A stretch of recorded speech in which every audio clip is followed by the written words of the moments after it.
This is Fox News.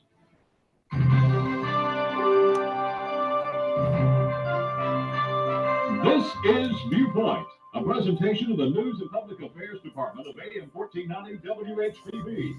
We welcome your input on the issues of the day. You can contact us on the Viewpoint line by calling 875-1490. The opinions expressed by our callers and guests do not necessarily reflect those of the management and staff of AM 1490 WHBB.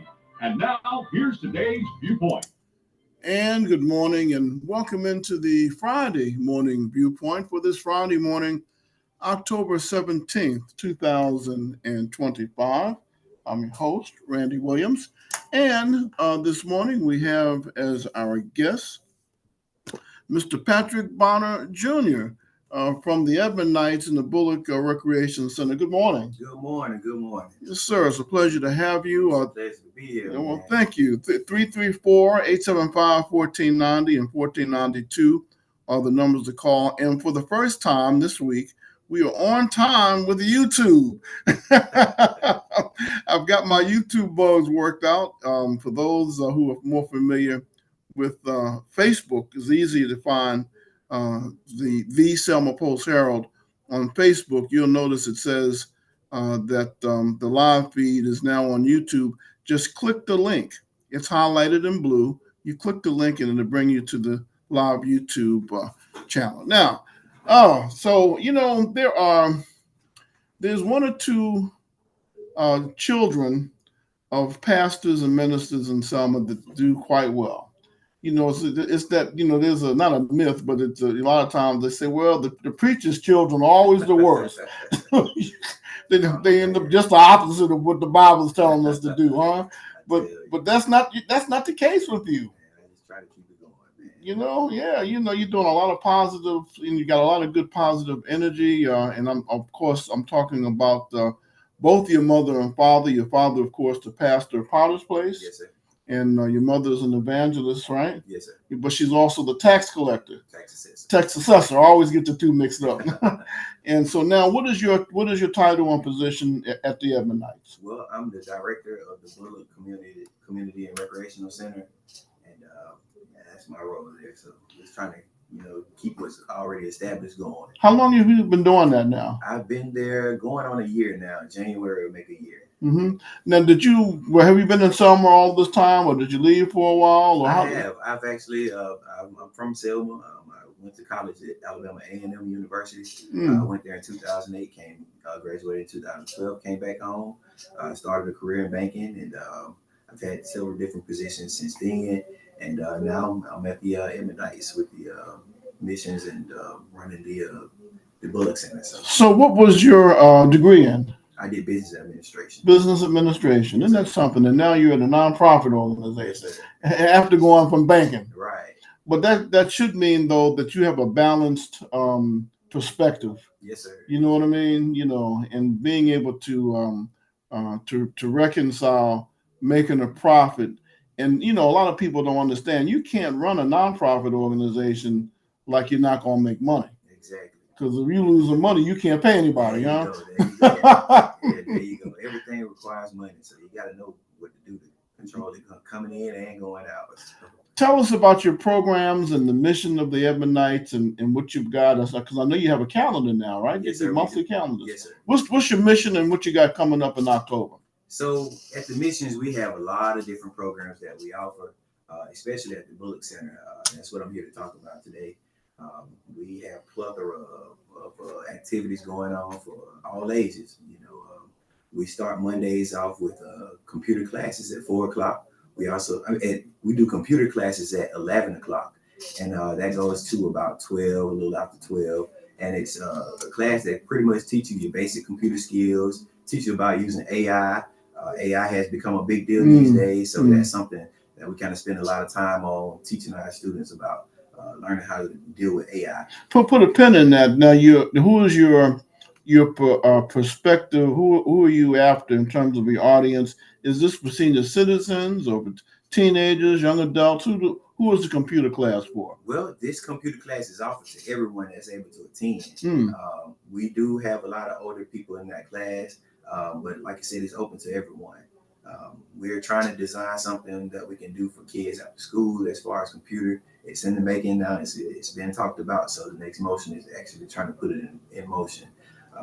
Like I said, that computer class, we're actually offering an initiative that we've collaborated with the M Street Fiber, Alabama. Mm-hmm. This initiative is a 15-hour course, and it gives people an opportunity to purchase a laptop for the discounted price of $50 at the end of that course. What? So, I mean, it's something you can't beat. No, you can't beat that. Yeah, it also gives people an opportunity to get in and learn more about how to use a computer properly. Wow, yeah. And so what kind of response do you get, from the students that participate in the class? Oh, they love it. They come consistently. Mm-hmm. They love it. So. Then when they first come, do you have any people that come to totally know nothing about? Yes, sir. We have many of them. And that's the reason they come to become aware of it. So. And so when they leave, they're whiz kids almost, right? Huh? Just about. Our instructor, Mr. Victor Roussel, yeah, he's a whiz, man. When it comes down to those computers, I don't think there's nothing that he don't know about. Oh yeah, I hadn't seen Victor in a good little while. I didn't know what that's what he's doing now. Then. Well, that's good. Yeah, I'll put a pin in that for a moment. We're going to head down the street to Cornerstone and Jewel Williamson. Good morning, Jewel. How are you? How are you? Doing fine. Enjoying this weather. Isn't it beautiful? It is a gorgeous day, and I'm already out on the street trying to make some things happen. Want to remind everybody that this is the day that we're collecting non-perishable food items for the food bank. And if you don't want to bring a food item, you can bring a monetary donation, and that will be tax deductible. I believe. I think I'm speaking right on that. So bring us cash, check, change, food items, something to help the food bank, because there is such a great need in Selma and Dallas County. And this does reach out into the county, because it goes to some areas in Dallas County as well as right here in Selma, because I saw that yesterday.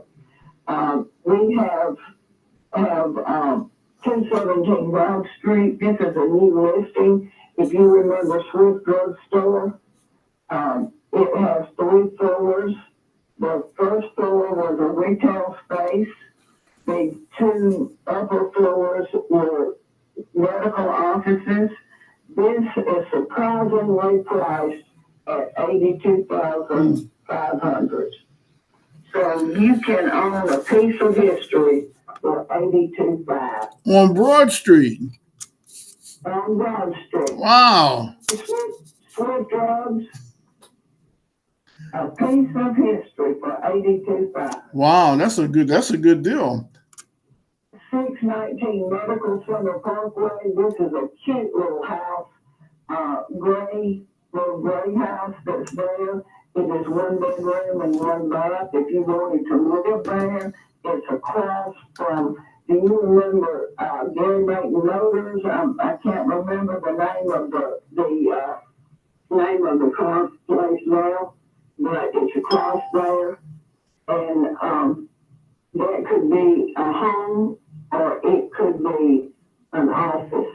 A great place right there on Medical Center Parkway for $64,500. We have a lot of people have been talking about the old Hardee's, the one that's been painted black.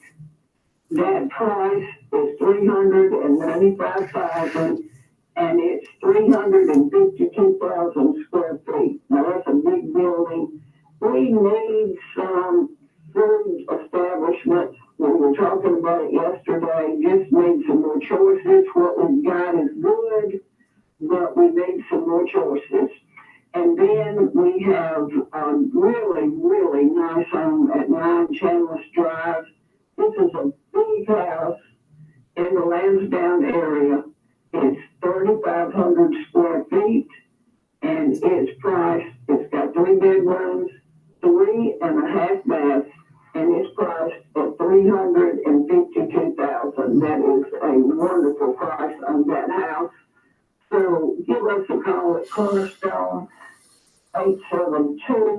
0441 or call one of our agents. We've got, I believe we have about 10 or 11 agents now, and they are ready to help you. They're ready to talk real estate, help you with it, show you about the steps to buying a home, hooking you up with lenders. So we do need listings. So if you're thinking about listing your home, give one of our agents a call. We work hard. We do a lot of projects in this community. We serve on a lot of boards. We work hard for the community, not just selling you a home or not just helping you with buying, but we do things to help the community because we love this community. And don't forget, our October project is collecting food, our donations for the food bank. So give us a call or come by today. And on Halloween, we'll be giving out free hot dogs. You want it? And your Henry has requested some chili, so we'll have to get some chili for him. Well, you go. Well, the chili cook-off is next week. Maybe you can get some in the freezer for Halloween, huh? I think it's next Thursday. Yes, ma'am. Okay, but just think of Cornerstone when you think of real estate. Well, thank you so much. It's always good to talk to you. Good to talk to you, Randy. Yes, ma'am. Okay, have a good day, and we'll talk to you next time. And that again was Ms. Jewel Williamson at Cornerstone. Our guest this morning, Mr. Patrick Bonner Jr. with the Ebonites. He was telling us about the computer classes, and so now, so you schedule. That's the first thing that starts. Yes, sir. Yes, sir. On Mondays, we do that on Monday and Thursdays from 11 to 12. Like I said, we just recently, we're about to start this new initiative with the M Street Fiber of Alabama. It's a collaboration where, like I said, it's a 15-hour course that teaches you your basic computer skills. It teaches a lot about AI being scammed. You know, that's a lot of that is going on as well too. And at the end of this course, like I said, you get an opportunity to purchase a laptop for $50. I don't know where you're going to buy a laptop. Exactly. I might just come into the class myself for a $50 laptop. Come on, man. We would love to have you. What? So now, how much does all this cost to get involved? That's the thing I really wanted to get to. Everything that we offer down at Bullock is free. So, I mean, every program that we offer is completely free to the community. Now, you've got a couple of other things that are just critical for this community. A lot of different programs. That was just one of them I was hitting on. I don't want to go through all this stuff. People need to know. You guys, we better take your notebooks out and your notepads and write down what's going on because you have a gym now, a full fitness room. Tell us about that and what time it opens. Okay. So right now, our hours are from 9 to 6. Our fitness room is open from the time we open the doors to the time we close the doors.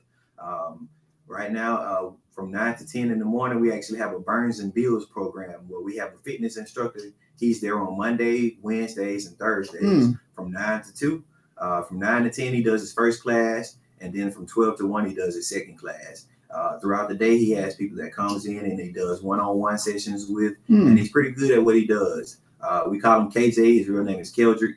And we're glad to have him, and he's a big asset to the Bullock community. So this fitness class that he teaches, what does he teach you about? Well, he has just different structured programs designed around whatever your goal is. If you're trying to lose weight, if you just want a little bit more healthier lifestyle, he has goals.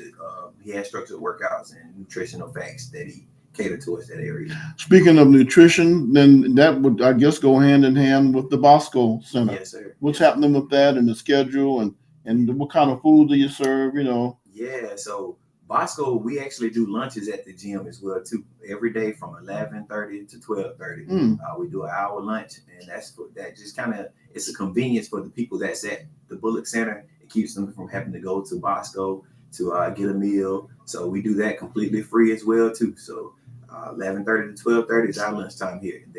Now, you have a chef that she is a really nutrition specialist, huh? Yes, sir. And so your lunches, and most of the time, I would imagine they're all kind of nutrition based. Yes, sir. Yes, sir.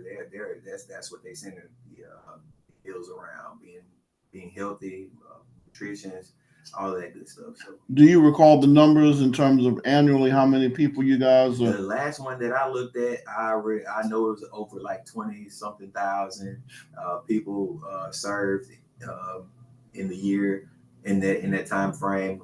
It was way more than that. I think that was a month's time. A lot of people. Because I thought I remembered 100,000. Yeah, I think that 20,000 it's 20,000 a month. Yeah, so, that's man. It's pretty big deal, man. It's about serving the community. That's what we're all about. Well, that's saving somebody. There you go. Somebody will otherwise be going hungry That's without that help, huh? That's it. And so now you also have a number of have you started the basketball teams and tournaments? Sir. Right now, we had a basketball league where we were doing 5-on-5. Right now, we're doing a 3 versus 3.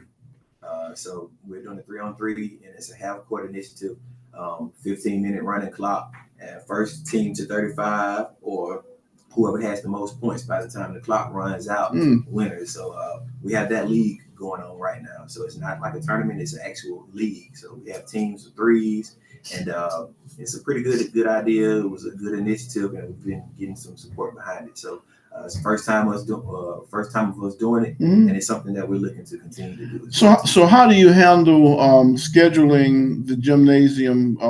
When is it open? When it's not being used for a tournament or a game? And I would imagine that do you make it available for practice? Yes, sir. So our gym is open daily. Some reasons we have to shut it down due to our dance classes and our Zumba classes. And you got a silver sneakers class too, huh? We have silver sneakers as well too. Like I said, we got a lot of different programs. So that's the only time the gym is not available, when you got something special? Yes, sir. And it's just like our silver sneakers class. They come in on Mondays through Thursdays, but on Tuesdays and Thursdays they utilize our gym for like a yoga stretch. It gives them enough room to use it. We only shut it down for that hour time frame, and we reopen it back again at 3 o'clock. I was talking to somebody here recently, and I'm no healthcare expert, but I think that stretching there may be more benefits to stretching than to running, some other stress-related physical activity. You know what I mean? Because you can get round up too tight physically. Yeah. So now these Zumba is a dance class, huh? It is. Zumba starts at 5:30. We do that on Mondays and Thursdays as well too, and it's a big class, and they love it. Oh, really? They love it. I tell you, we can know when Zumba is about to happen, because they start coming through the doors. What? Oh, so, it's a big deal, man. They love Zumba. Now I know I've come in a couple of times, and I've seen artists painting and ceramics and piano and musicians, and sir. So what is that all about? Okay, good you say. Good you asked. We do arts and crafts as well. We do it once a month. We have it on our calendar. We post it, so if you're in the area, stop by and grab a calendar so you can kind of see some of the things that we have going on. Also with the music class, that's a really big thing as well too that we have going. We do beginner piano lessons. We do intermediate piano lessons, and we also offer a guitar class. So piano lessons are on Mondays. We do it from like 3:45 to 5 o'clock, and we split those two classes up in that time frame. Also, the guitar lessons is on Tuesdays at 4 o'clock, and we have good participation in that class as well. Who's teaching the piano? Mr. Walter Roper is teaching both of those classes. Okay, and the guitar? Mr. Walter Roper. What? Yes, sir. He's a jack of all trades. He's multi-talented, huh? Yes, sir. Yes, sir. That reminds me of Stevie Wonder. I remember when he did one of his biggest albums.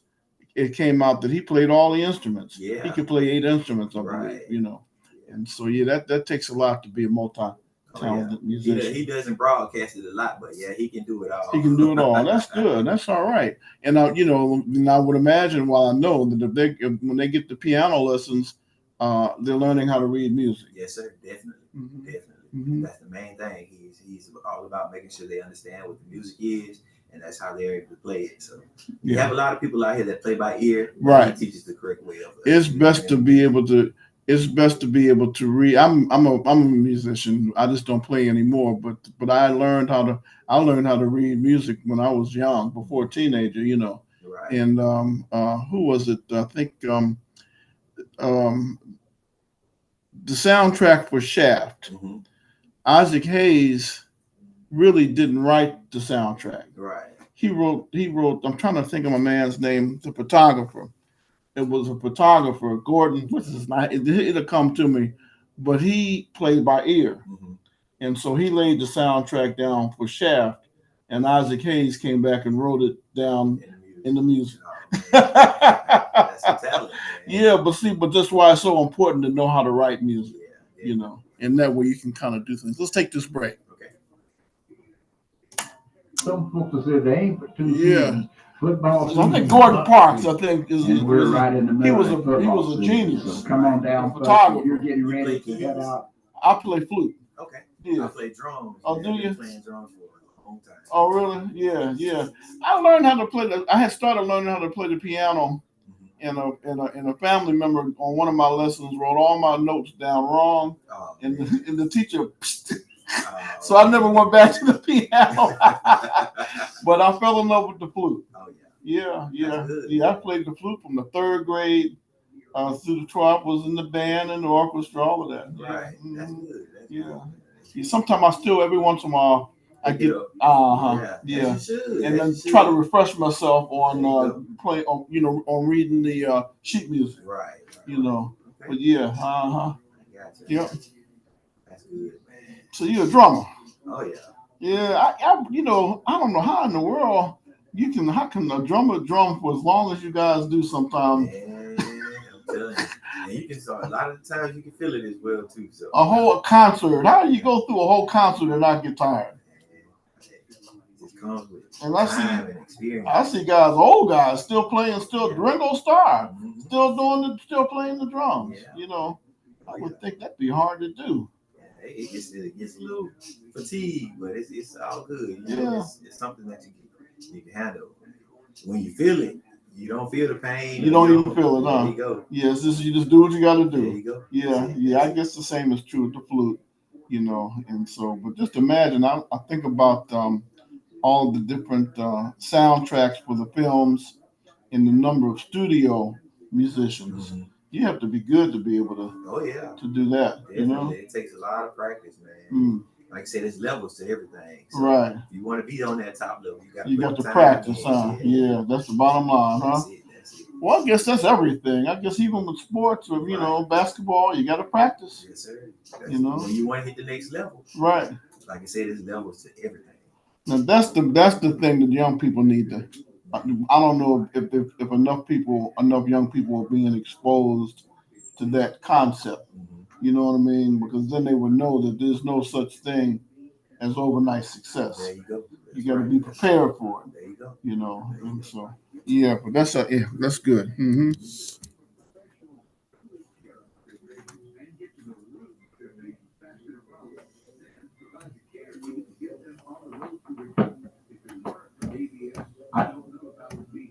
You today, 334-801-9952. Check them online at Alabama Vascular Specialist. 1490 WHBB. Our guest this morning, Mr. Patrick Bonner Jr. We were sitting here talking about music and the importance of, if you want to go to the next level, practicing. You know, now you're also a member of the Potter's House Church, right? Potter's Place. Potter's Place, okay.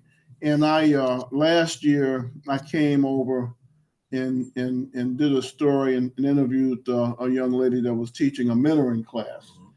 What happens with this mentoring class, and what have you seen, and what do you offer, and what have you seen in terms of how it impacts these young people?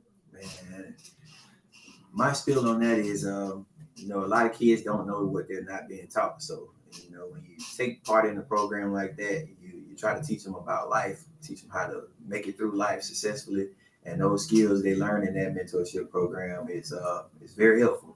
Some of the kids that have been through that program, I can actually see it because they use some of those things that they learned. We have one for the little girls called Girls with Pearls, and there's one for the little boys called Guys with Tubes and Ties. So they learn skills about etiquette. They learn carpentry. They learn how to clean, learn how to cook. They learn mechanics. They learn carpentry. Like I said, it's a welding. We actually did welding. And and they learn life skills. One of the sessions that I taught was swag, not sag. So it teaches you how to, how to dress. There you go. What your attire is and what your demeanor is when you enter a room. So I'll teach them that your first impression is always the last. Right? So those are some important skills that we use as far as trying to teach those kids. Now, what about anger management? How do you handle that? Yes, sir. That's a big course as well too. Actually, that's something that we're actually teaching at the Bullock Center. We have a mentorship program there as well too. We have Mr. David Brantley.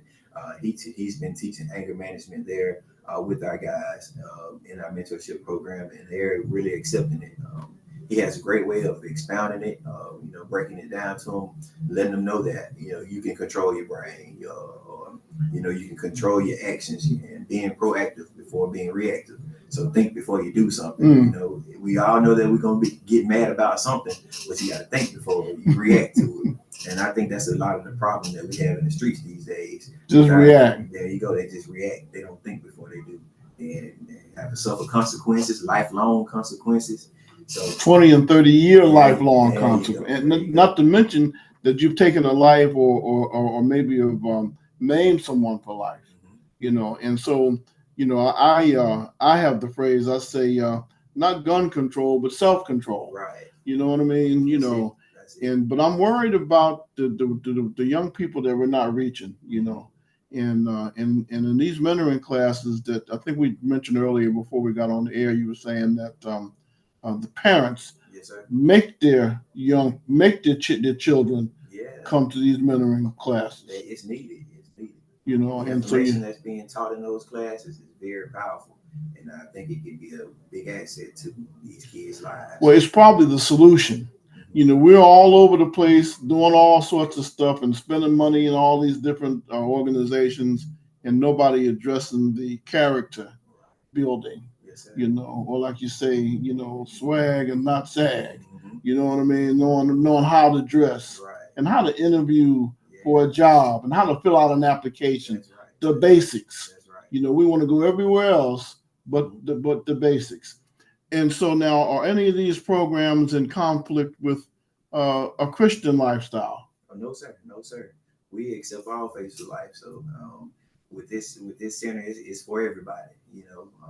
We try to offer programs for any and everybody. We're constantly coming up with different things, and we have to try to find time slots to put them in.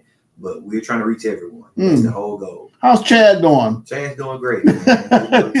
Chad, he's leading us very well down there. So he's making sure the missions is on the up and up, and that's what it is. So. Now, last year I wasn't able to cover the Christmas parade or giveaway. I don't know where I had to go. I had to cover something else, but I know it's usually pretty big. Oh yeah, we're actually planning for it right now. So we've been trying to get some little things out the way to make sure it's a major success again. Mm-hmm. Now, so anything else that we haven't gone over that you got coming up in October? Yes, sir.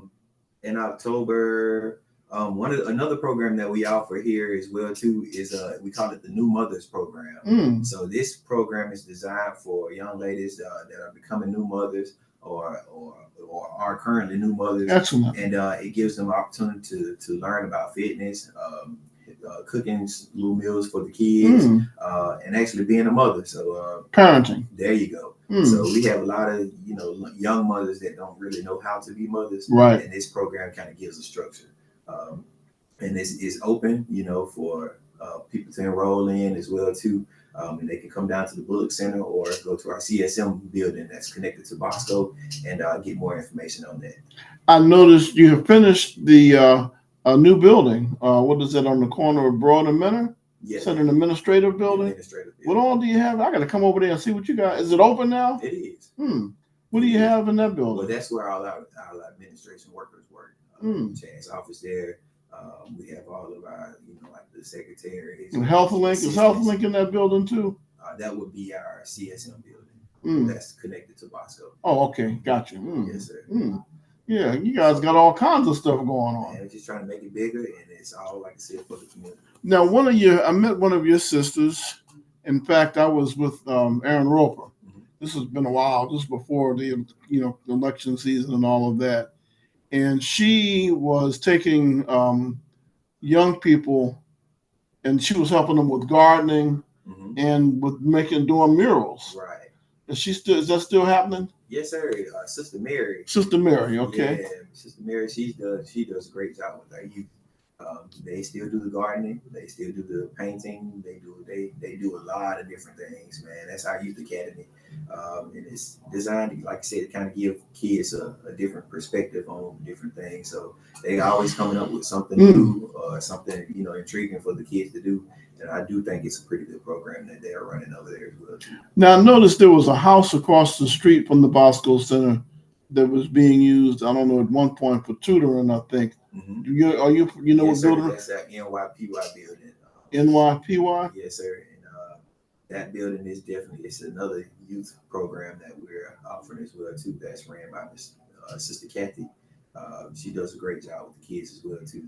Like I said, they're always coming up with different ideas or different things for kids to do, just to try to not keep it the same, and just make the experience totally different. So what is it, like tutoring? They for different classes they need help with? Yes, sir.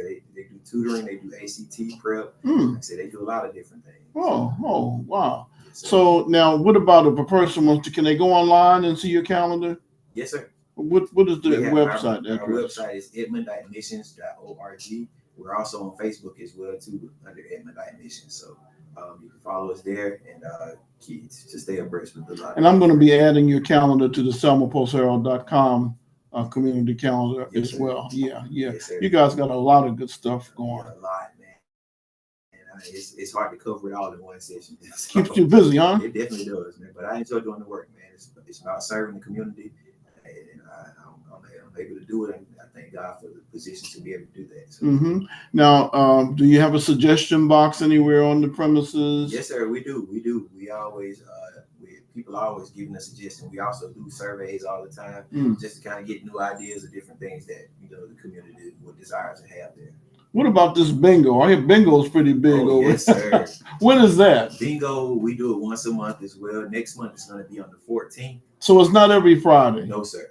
Oh, okay. Yeah, see, we give away a lot of different items, a whole lot of items. We have close to 100 people attending, so we try to make sure we have enough stuff for the for the participants to be able to get something, huh? Yes, sir. So now has the one that was, so that's it for the month already for October. Yes, sir. We just had it on the 10th. Yeah, right. Okay. We're planning for next month. I thought I had said something wrong because I said, well, I thought it was every Friday, but I said, well, I knew it was. We talked about the 10th, but I thought it was every Friday. Right. But it's once a month. There you go. And the next one is November 14th. Yes, sir.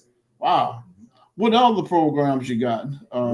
Like I said, we have our music programs. We also do, I mentioned Zumba. We're actually about to start a Read to Heal book club. And that book club is going to be ran by Miss Wanda Goodwin. It's a very good book club. She's coming out of retirement, huh? There you go. Yeah, we'll be starting that every second Thursday of every month, starting on November 13th. So it'll be every second Thursday of every month. We also have a crochet class that we're about to initiate as well too, and that's going to be every second Tuesday of every month. So starting on November 11th, we have that going as well too. We've been having a lot of people requesting sewing and crocheting, so we try to make that happen for them. So like I said, that may lead into quilting at some point, huh? There you go. So yeah, we're just trying to fulfill the needs of the community and give everybody something to do in their spare time and keep the kids out of trouble. So I know that's right. Yeah. What about your senior citizens? How's that going with outreach? And you used to have. Do you still have vans? We do have vans. We do have vans. Our vans, they're being used to kind of maneuver our kids from school to our centers. Right now, I'm pretty sure that the initiative would be held to utilize, moving our elderly around as well too. So you provide transportation from different areas of the city back to the Bullock Center for our youth. Yes. Oh, well, that's good. That's a major issue, and this is important. Well, we need to be talking about this because over the years, as I've worked with a lot of different type organizations. Now, I hate to say this, but some organizations resist working with the youth And one of the only way to put it is one of the excuses they use is that they cannot use their vans for transportation because of insurance issues. But if you're a church in an organization that's supposed to be providing social services, I would think that would be a priority to figure out how do you going to these inner city and rural young people who don't have a way to get to a Bullock Center, or a YMCA, they need help, transportation. You want them to come. They might not be able to buy a bicycle. Right. And it may be too far to walk because you got to come back at night. And so good. I'm glad to hear that you're providing transportation. Now, I think I also heard that you were possibly partnering with the Gospel Tabernacle on a homeless initiative. I'm not too aware of that. Well, that's probably is. Yeah. It's maybe under the current. It's in the making. Something brewing up. That's brewing. Okay, it's not being advertised yet. Right. I'm not too familiar with it. Yeah, and speaking of Gospel Tabernacle and the Graysons, their son also is another positive young person that I see, up and coming young adult that's doing good work. And we need you and people like you guys. We need to put out there because you're a good example for young adults to really follow what you're doing. Yes, sir. And it sounds like in your case, you started out with one mission, but you've allowed yourself to be used for another. Right. And you never know where that's going to end up at, though. That's right. You know what I mean? Elon Musk is doing some nonprofit stuff now. But he's officially the richest person in the world. Right. You know what I mean? You just don't know what an idea is going to make happen. That's right. And so that's good. I commend the work that you guys are doing. To God be the glory. Yes, sir. Now let's make sure. What about telephone numbers, addresses? Where do I start if I want to get involved, like with that computer class? Yes, sir. And that $50 notebook. Right. There you go. That's right. So our location, the address is 1428 Broad Street.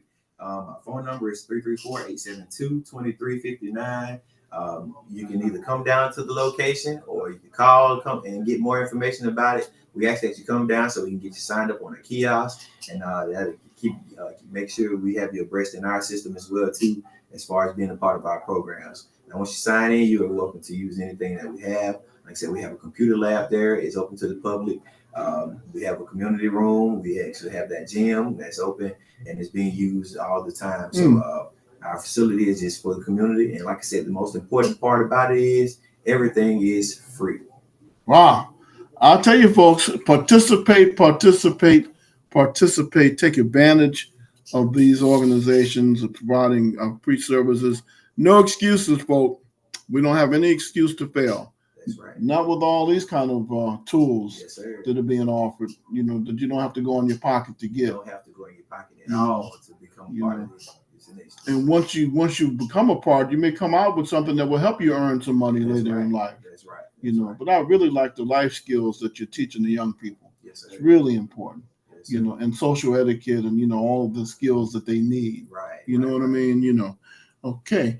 All right. Well, now, if there's not is there anything else? That's it, man. I just wanted to make sure the community was aware of everything that we have to offer to them, and I wanted to let them know that it was free, and we would love to see their faces down at the Bullock Center, and just come and take part of everything that we have to offer. Now, this is male and female. Yes, sir. From what age to what age? Whatever age. From 0 to 99. Yes, sir. We're not turning them away. Like I said, we have babies there that come for our new mothers program. So that's on Thursdays from 9 to 11. Like I said, we're not turning anyone away. We welcome them all. Yeah, we need to get some of these young teenage mothers, to make sure at least that they are aware. Yes, sir. I was a part of another initiative in Florida. As a matter of fact, as I understand it, was probably one of the first workforce development boards in the nation. But one of the programs that was developed was a program that was funded that gave young ladies toy dolls. Right. But these were not regular dolls. Oh, man. These dolls urinated. Oh, my. They had to take them home and change it, learn how to know what it was like to take care of a baby, you know, and it changed their lives because they said, I don't have to think twice about getting pregnant. That's right. You know, and so, but it taught life skills, and what it had inspired, and I don't want to get off the subject, but I do have to tell this story. What had happened was three teenage girls, they were best friends. Mm-hmm. And they were so close until they wanted their children to be brothers and sisters. Whoa. So they all had sex with the same guy, and they birthed babies from the same, so that their children could be brothers and sisters. Whoa. You know, and that's what. And then when they had the kids, and they started finding out how hard it was to be mothers, you know, it turned. They had a whole nother perspective on it. But these little baby dolls that they would give the girls to take home, would do everything. Cry in the middle of the night, you know. They had to learn how to, you know, to get them to be so they could sleep. That's one reason why we established this new mother program, to, you know, make them aware of what it is to be a mother. So that's an important role. That starts these kids' future. Training them up. We don't need to be training a generation of thugs and gangsters and violent perpetrators. I don't know what in the world a person is thinking about when they just randomly just take a life. There you go. You know, don't think twice about it. Don't think twice about it. You know, they said they don't think before they do. They don't think before they do. Yeah. Well, man, I'm so glad that you came. You're always welcome, and we want to make sure that we support whatever the Ebonites do. How's Joe doing? He's doing good. You tell him I said hello. We'll do. Joe's busy about it, man. I know he stays busy too. Oh, yes, sir. Yeah. Anything else? That's gonna be all, man. Like I said, thank you for having me. Thank you for coming. We're glad we're able to kind of put the word out about everything. You tell your folks I said hi. I know they're proud of me. Yes, sir. Yeah. Like I said, to God be the glory, man. We're just trying to do the work. All right. Thank you so much. We're going to take this break and get ready to make a transition into the next hour in a few minutes. We do have a guest coming in, but first, let's take this commercial break. Appreciate it. Anytime. Thank you. You know, and you have anything major that you want to push, you know, just you got my number and stuff, yes, you know, sir. like you did. Yeah. You know what I mean? And we'll hook you up. Yeah, we got something else that I'm actually working on, and I don't want to just kind of put it out to the community yet until I actually get it installed. Okay. What it is, and we're still on Facebook. Okay. So I have one of our initiatives where we just recently got a rural farming development initiative. A guy that we hired at the missions, and I've been working with him to try to get a lot of our high school students involved in learning about a career path in agriculture. And that's farming. Excellent. So yeah, I got a date set, and I'm just waiting on confirmation for everything. When you get it confirmed, then you know we need anybody want to come in maybe at least once a month. Yes, sir. You know what I mean, to talk about what you got coming up. We can. I remember that at one point USDA had substantial grants that they were given to train young people in agriculture. There you go. You know, and so the learning how to farm and a lot of people cattle don't understand farming. what type of career they can take in agriculture. Yeah. It's a lot of funding in it. So and people got to eat. Yeah, definitely. You know, that's so one of the most important jobs there is. I know that's right. Yeah. Well, you let me know when you're ready. I got you. Yes, sir. Yes, Thank sir. you. Thank Okay, you take it easy. All right. See you around, man. Yes, sir. Yep. All right. Oh, when is the computer class? We do it on Mondays and Thursdays, starting at 11 o'clock. All right. I'm ready. Look, Come on down, 15 hours is worth the $50 laptop. Exactly. And I may learn something new. There you go. Yeah. We don't know it all. No, sir. No, sir. Somebody else to teach us. I know that's right. Yes, sir. Yes, sir. Come Thank down you. and see us, man. I will. Yes, sir. Yep. You too.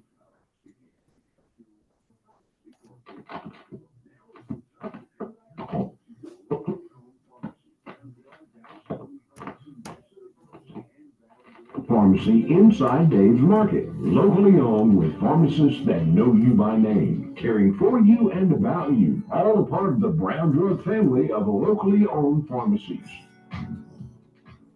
Hi, Hi, I'm Dolly Parton. Experts all agree that by reading with your child every day, you can spark their imagination and inspire their early education. Dolly's Imagination Library is dedicated to inspiring the love of reading by gifting books free of charge for Alabama children from birth through age 5. All you need to do is register your child on the website, and you'll start receiving books through the mail. Go to imaginationlibrary.com. That's imaginationlibrary.com. Sponsored by the Alabama Department of Early Childhood Education, the ABA, and this 1490 WHBB, and so it was a pleasure having Mr. Patrick Bonner Jr. in this morning. And see, folks, this is what I mean. This is what I'm talking about. When you have organizations that are providing the kind of curriculum and programming that the Ebonite missions are, we should take advantage of it as a community.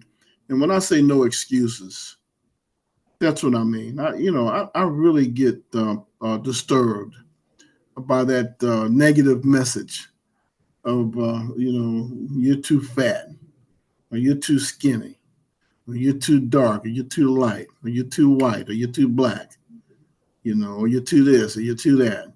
Because as a result of you being too much this and too much that, you can't succeed.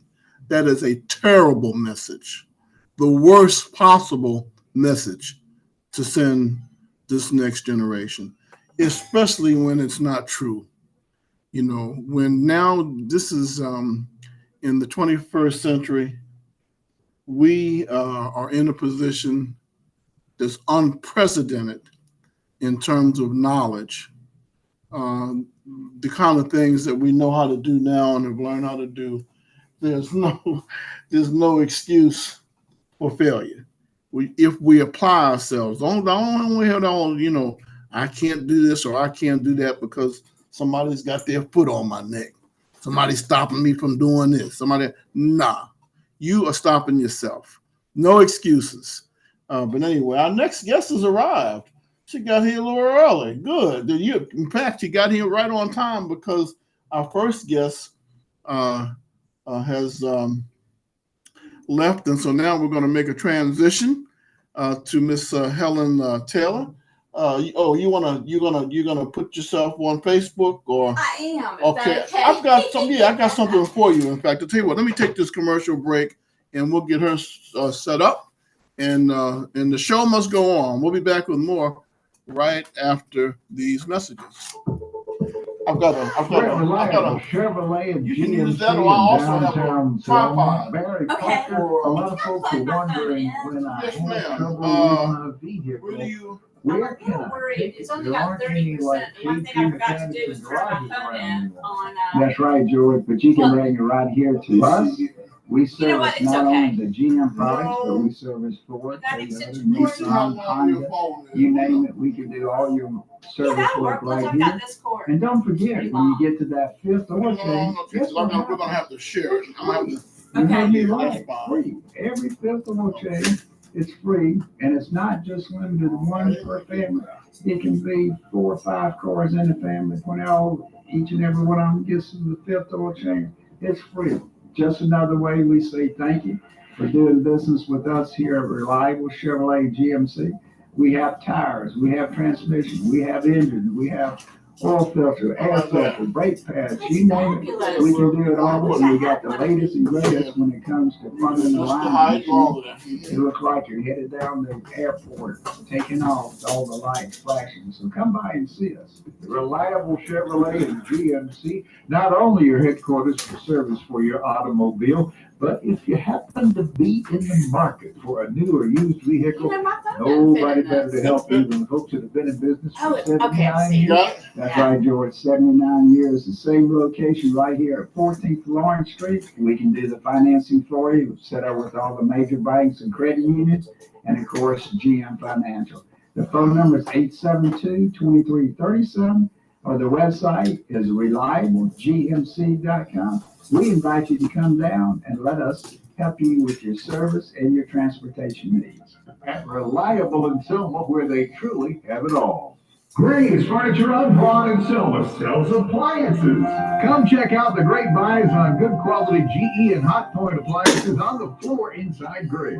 They sell, deliver, install, and will haul away your old one. And Gray's on Broad simply has gorgeous furniture for every room in your home. Mattresses by Sealy, Ashley, and Capital. Fencing is available. Open 9:30 to 5 Monday through Friday, 10 to 3 Saturdays. Gray's on Broad. The same location for over 60 years. Furniture so nice to come home to. Since the recent storms, there's been a lot of interest in backup generators. Did you know there's a local business that sells, installs, and maintains generators? Small It's a pretty charger? helpless feeling when the electricity's out for days If you don't or mind. even Is it weeks at a charging? time. Oh, A yeah. Generac Okay. generator It's will also- automatically come on and run your home or business when there's a power It outage. was recording me already. I don't think I need that. All right. Adam Brady at Brady Construction offers standby Generac generators, portable generators, power washers, plus the parts and accessories. Brady Construction can order, install, and maintain your equipment. Low interest Is financing my options microphone close available enough? right now.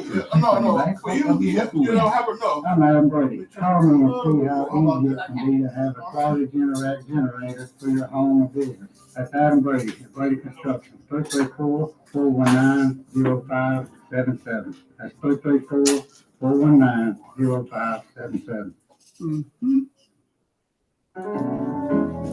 Your 1490 Thank you. WHBB weekend weather forecast. Sunny and warm today. Yeah, Dry. I know how it Highs is. upper 80s to near I 90s. figured I said something Perfect for the was wrong football with God. games tonight. Still On dry, yesterday. clear and down. It happens from time to time. Tomorrow during the day, And same so thing. Sunshine, dry. I'm upper pretty 80s. flexible. Clouds coming in by And tomorrow so, night, bringing a cold front and a And much it just happened to be at a good time. rain. You know, I Could be never some realized thunderstorms You're after walking distance midnight. from my house. I live on Low Lapsley near and Furnace. 65 Oh, really? to 50 Dude, when I was chance Oh, saying yeah. to a friend, hey, thunderstorms that will carry well, I said to through. Aaron, So get me after on lunch, Randy's show, and he on goes, just go Sunday, by then there. gradually clear up By and there. relatively cooler. We're high of 80 for Now you know- Sunday, down to Now Now- I know where you now are. you You know. better watch out. sunshine for Well, Monday with a high of I think when I 78. saw you last at the Merrill Forum, wasn't it? Probably. What was it at Miss Sue's cottage? Yep. You Yes, know, that's mhm. right. Yeah, because you were the The MC. MC. Yeah. You did a Ah, good job. thank you. Yeah, I was, We're on the air now, good morning. and so good morning. I want to introduce to our audience. Some probably already know you though. Miss Helen Taylor. I hope so. It's Helene. It's Helene. Oh, Yeah. good. Was it an E on the end of your name? Exactly. Okay, good. Super fancy. Yeah. Where are you from? I am originally from Jacksonville, Florida. Oh. I lived in Birmingham almost 20 years, Mm. and then moved to Selma in December of 2020. Wow. Well, you got here right as the coronavirus was kind of getting underway. It was vaccines were available about a month later. Mm. But yeah, that was very strange to move into a new town and everybody's COVIDing. So I couldn't meet new people. Right. Nobody brought me casseroles. Wow. It Wow. was kind of, Different, huh? isolating. Yeah. I used to vacation. Jacksonville Beach was one of my favorite spots. Yeah, Yeah. I miss Jacksonville Beach. Yeah, people don't realize, Jacksonville's a good spot in Florida. People pretty much go They forget further about south. it. Yeah, but no, and I ended up living on Daytona Beach, in fact, later. But I remember the last time I was in Jacksonville on Jacksonville Beach, they had a blues festival. And Henry Gray, we ended up getting to know each other, and I kind of hung out with him. Henry Gray was Holland Wolf's piano player. And I don't know, he was almost 80 years old when we met that weekend. And it was just an awesome festival and experience, actually. Oh, absolutely. Well, I went to school in New Orleans, so Oh, I know my all goodness. about Howlin' Wolf. Oh, good. Yeah. And Legendary, legendary. And then he played with him in Chicago, and and then we had there were several European blues artists that were in the festival, and they jokingly called where was I then? I was in Madison. They jokingly called North Florida occupied Georgia. Right. Well, that's the thing is people don't think any place in Florida has that true Southern culture, but Jacksonville's 30 minutes from Georgia. It's still very southern. Oh yeah, Yeah. certainly. I love Jacksonville. Jacksonville is a wonderful city. It was a great place to grow up because we have the river and the I was going to say that river and the ocean, and Daytona doesn't really have a big river. They've got a river going through Daytona Beach, and of course the ocean. But Jacksonville had the best of both worlds, and then the port, with all the shipping we have a huge and Mayport, and it's a huge. It's a pretty big city. And a wonderful skyline. Oh my Lord, the skyline at night on the river, unmatched. Yeah, it's a great place to watch the fireworks. Everybody would be in their boats when I was kids watching the fireworks. That should be interesting. Yeah, we were always either in a boat or on the beach, so it was not bad. The one thing that I'll never forget about Florida when I was when I lived on Daytona Beach was NASA had a rare nighttime launch. There's nothing like it. Oh, look! I said, it was like when the spacecraft took off, it was dark, but it turned it into daytime. Exactly. I took my kids when they were really little, like on our shoulders, kind of thing, and it looked like daylight. Yeah, I was surprised. I was shocked. I said, "What in the world?" I'll never forget that. That's a lifetime we experience. used to see we had a condo in Daytona. That's where we would go in the summertime, and we'd see the rockets all the time. Because you were right across the bay. Yeah. Wow, that is something. Now we haven't talked about anything about why she's here this morning. Yeah, your husband. Being social. What is your husband's name? So my husband's Trey Taylor, and of course I said I'm Helene Taylor, and we're artists, and that's why we moved to Selma, because my husband had already started a mural project called the Revolution of Joy. Don't we need that? Wow. Well, that's what's wrong. There's far too many people. I see them every day walking around with anger they're so angry. I want to say, what are you mad about? I think we forget what we're mad about. And that's what I get. I think that's what's wrong. It's like it's a deeply laden emotion that's there. Proverbs in the Bible says, out of the heart flow the issues of life. And if we're not careful, you get all this stuff on top of stuff, and you forget the reason why you're even mad. You just pile it on. We're not watching what we're allowing to sneak into our thoughts. Which it makes it harder and harder because you can't just the layers, unwinding all those layers makes it really, really hard. And everybody seems to be going through it. There's so many folks, But to me, I say it's not that hard to be. But then I've got a little bit of an artist in me too. You do. I'm a mimist. A mimist? Yeah. Nobody has ever told me that. Not very many. Only a few people know that. Well, how come we don't know that? Well, I don't practice anymore. I don't perform. It's been years since I've really performed. The last time, in fact, I learned mime here in Selma, in fact, because I'm a thespian. And our drama teacher, Mr. Jim Freeman, introduced us to my pantomime, and we went on a couple of workshops, and in fact, I saw Marcel Marceau perform in Birmingham when I was a teenager. The master. Huh? So that we think, we truly believe that art heals. It does. So you need to share your art too. Well, one of these days, maybe I'll go back to doing. I can still mime. I'm sure you can. And today I see a lot of people do praise dance, and I say, well, yeah, but you guys got music to go along. Right. You got to use music. I'm pure mimist. Do you use the music from your heart? No, yes, in the mind. In fact, I created one mime called The Drug Addict, and I used Gershwin's Take 5. It was my inspiration. Yeah. And so, you really do love jazz. Oh, yeah. Well, so the Revolution of Joy was this mural project that he was doing. He started it, I think, in 2017. And it is a route of murals across the Black Belt. So every time we came to the Black Belt to work with any of these communities, we just fell in love. And we also wanted to join and become part of the community we were serving rather than, helicoptering in. Right. And then never seeing people and then again. leaving, yeah. So. How did you choose Selma? Well, honestly, Selma's been charming us for about 20 years.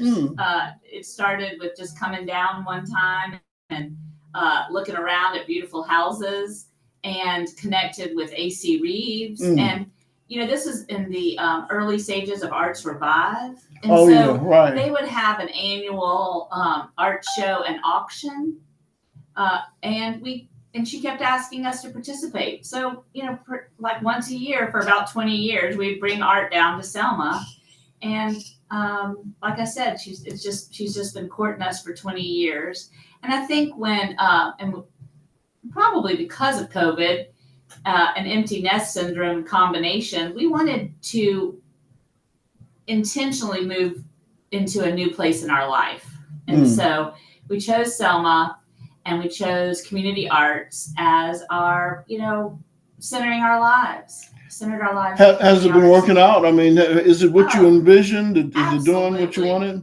Absolutely. I really have never been a member of community like Selma, where everybody wants the same thing. This is my latest Selma spiel or cheer. I say everybody I've met or am involved with want the same thing. Whether you're black, white, rich, poor, we all want Selma to rise. And, that's powerful. That is powerful. It's like a prayer with muscles. Wow. So now tomorrow, let me back up because this actually is the second annual event, right? Right. And so this is what kind of has culminated in our mission to live in Selma and use community arts. We created a nonprofit called MACUS, which stands for Making Art Connections Across Selma. And this is my husband's design, this mural festival. So downtown in Phoenix Park, it's 1207 Water Avenue. Tomorrow is our second annual Selma Rising Mural Festival. And we host 8 artists. And they create or design 8 murals for the city. And the reason we picked the number 8 is because after 1 year of being on display all together down on Water Avenue, which is a really powerful art installation in that park, we take them down and we move them one into each ward. So it's a way to paint with the entire city in one day in one place. Now I was there last year and I noticed that you had a lot of people in the community involved. There were 130 people that walked into that park and painted with us last year. Wow. So I want to double that this year. That's why I'm with you this morning. And what was the age group of people? It is all ages, all abilities. I've definitely had, 80 and 90-year-olds, and there's always a baby footprint in there somewhere. But so the thing about it is that the artists design the murals. And when I say murals, I want to be clear too. They're kind of like billboards. So they're movable murals. Right. You're not painting on a brick wall, of course, because we can't move that into the. Well, how do you do that? What do you do? Put material on the wall? No, it's actually like we build. Just think of a billboard that's eye level. Right. So it's on stakes or posts. Oh, okay. And then we can take the boards off those posts and reinstall a new post in each area. Oh. And we're doing a little fundraiser for lighting. We want solar lighting on them so that when they're installed into a neighborhood, they light up. So that's the goal, is to bring light and beauty to our town.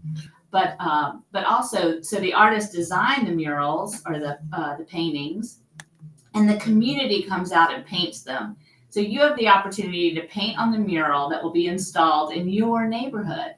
So it's for the community, by the community. Right. The artists are kind of like just facilitating the experience. But the whole idea for us is to bring everybody together, bring the whole city together in downtown on Saturday. Now you have several murals throughout the city now, right? Yes, we do. Where are your murals now? Well, before we were official residents in Selma, we have one on,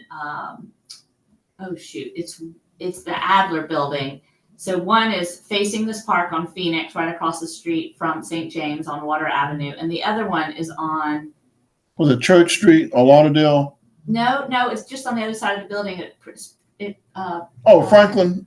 Franklin Street. Yeah, Adler, Franklin right. and Okay. Water. Right. And then the other side of that building on Water Avenue. Yeah, this is some unusual. Isn't there a woman on a bike? Is one of them? Exactly. The woman on the bike releasing Who is the that? sunflowers. What is that? Well, all of his murals are fashioned after, we call them unsung heroes. So that was your Madame Butterfly who made. Yeah. Is it Melody. Breeding. Right. Breeding. That's right. What a name, Melody Breeding. So that was the first mural we did in Selma, and then the other one is it's called Coming Together. And we did that one in the same time of year. It was August during the George Floyd protests that was happening nationwide. Right. And the first person to paint on that mural was Sheriff Grantham. Wow. And so we just thought that was really powerful because, of course, Selma's sheriff title is famous for Bloody Sunday. And we wanted to kind of do a different deal, huh? And so many police officers painted on that. Some stayed the whole weekend. Wow. But the center of that one is Queen Selma.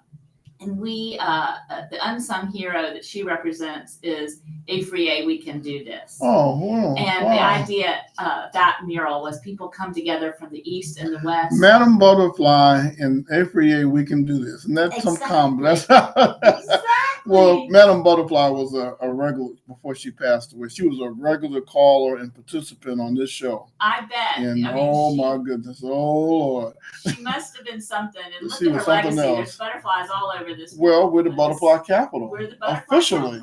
Official. And that was all due to her. Yeah, yes, ma'am. There's a lot of butterflies in this upcoming mural festival, I'll tell you, because it's such a symbol of hope and freedom, and that's just what these murals are about. And Afriye, and I know I don't know if she's still doing the slavery tour. Yes. She still does the tour? Yes. Oh man. It's the Middle Passage. The Middle Passage. Oh man. Which that's another thing. So we host all these artists, and they're all in town. There's 8 artists in town. And so yesterday they went to Charlie Lucas's for we had coffee and donuts with Charlie Lucas. We had lunch at the Five and Dime. And we did Tale Telling Festival last night. But the artists also had the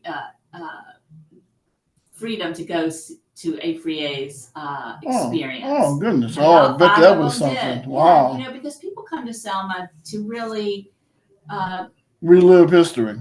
Exactly. And to get a feel for be a really part of it. Right, what it was about. I say also that Selma's like a treasure box. It is. Like you might not know about Afriye, and they're on a tour right now with Terry Chestnut. Oh my God! Well, you have some people, maybe residents, maybe some of our older residents who feel like Bloody Sunday was a black eye, and no pun intended. But it really was not, because you had people that came here from all over the world and from all religions and all races that answered the call for the battle cry of freedom.